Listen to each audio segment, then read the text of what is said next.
साथियों नमस्कार। ये मेरा आज का पार्ट 29 है और इस पार्ट में मैं जो बता रहा हूँ वो अपने पिताजी की पढ़ाई शिक्षा के बारे में। जब मैं अपनी पिताजी की जो बात करूँ, वो सबके चाहते क्यों थे। सर्वप्रथम तो वो अपनी पुत्र की अकेली संतान थी और जो दादाजी ने बताया था मुझे कि उनको प्राप्ति के लिए, जैसे किसी के बच्चा नहीं होता है तो लोग मानता मनाते हैं कि ये भगवान ऐसा हो जाए तो मैं आपको भंडारा कर दूंगा या आपको मैं इससे इतने रुपए दे दूंगा। इस तरह मान्यता इनकी जो थी वो उधर शंकर जी जहाँ पे जल अभिषेक होता है, भोलन जी जिधर भी हो, मुझे तो पता नहीं है क्योंकि आज तक मैं उधर गया नहीं, मुझे मालूम ही नहीं है कहाँ है भोलन जी, कहाँ गया है। तो मेरे दादाजी ने बताया था कि ये जो हमारा बेटा है इसको हम मान्यता मानी थी हमने भोलन जी पे, इसलिए जब ये पैदा हुआ इसलिए नाम इसका भोला शंकर रख दिया। तो बहुत ही मुश्किल से इनकी मेहनत से पालना पोलना की, पढ़ाई की। और सौभाग्य की बात ये थी सर्वप्रथम हमारे पिताजी की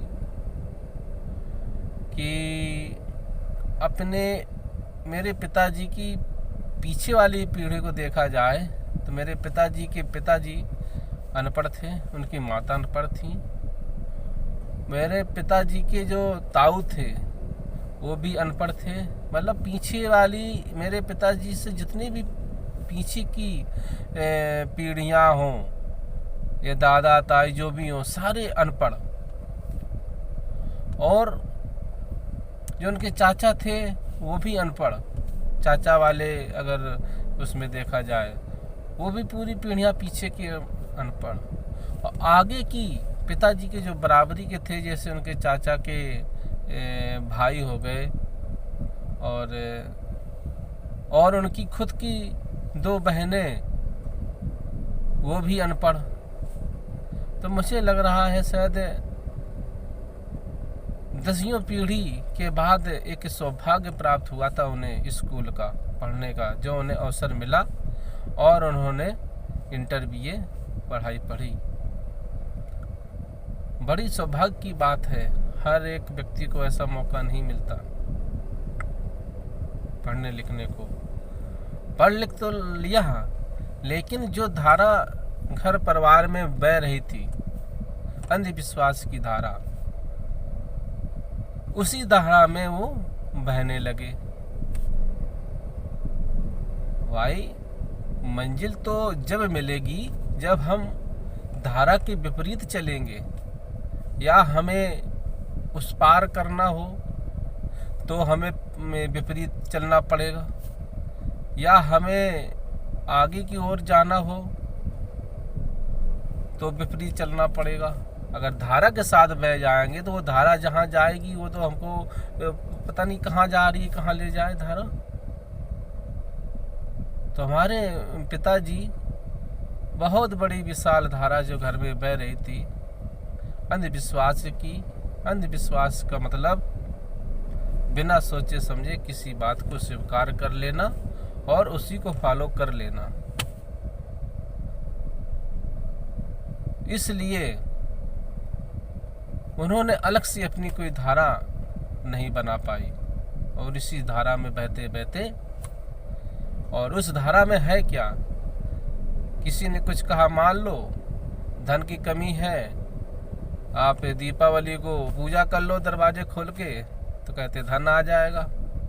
शक्ति चाहिए तो कहते उसकी पूजा कर लो ढिकानी मैया की, तो आपको शक्ति मिल जाएगी।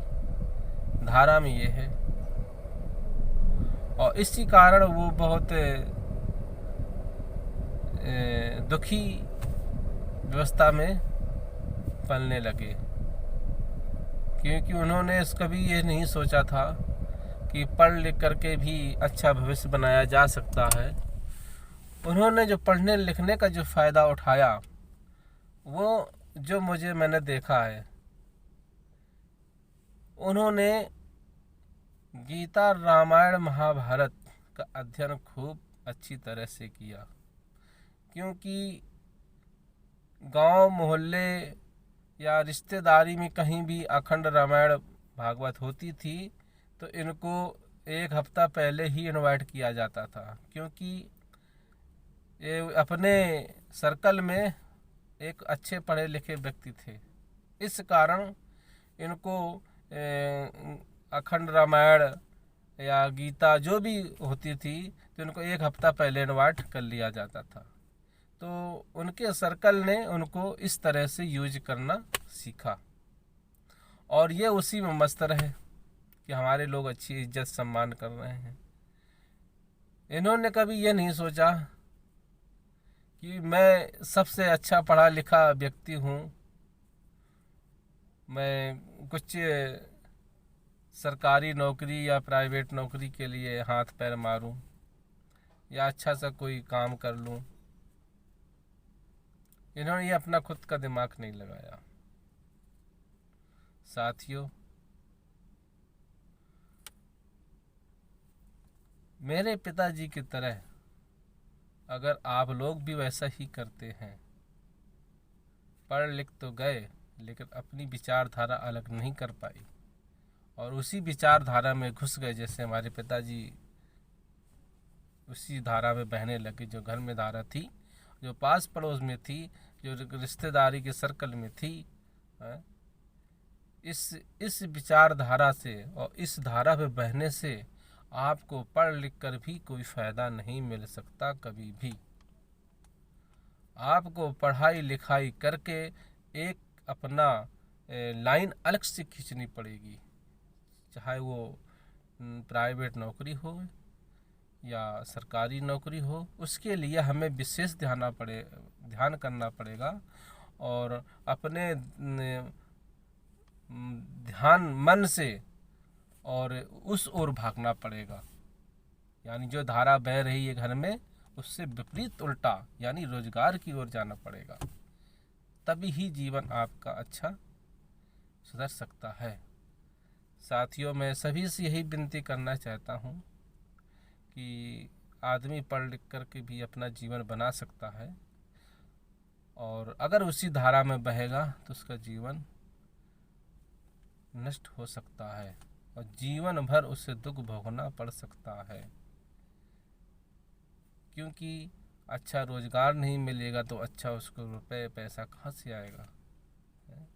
रुपए अच्छा पैसा जो मिलता है व्यक्ति को आमदनी होती है वो रोजगार के अनुसार है। अगर रोजगार आपका अच्छा है तो आपके पैसे भी अच्छा होंगे, जब पैसे अच्छा है तो आपका खान पीन स्वास्थ्य सब घर मकान सब अच्छा ही होगा।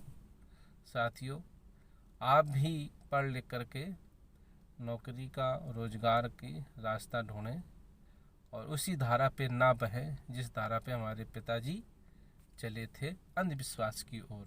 अंधविश्वास को छोड़ करके और नई दिशा की ओर चलें, तर्क करना सीखें, क्वेश्चन करना सीखें, रोजगार के लिए लड़ें, रोजगार के लिए बात करें, स्वास्थ्य के लिए बात करें, तभी ही आपकी उन्नति व आपके परिवार की उन्नति होगी।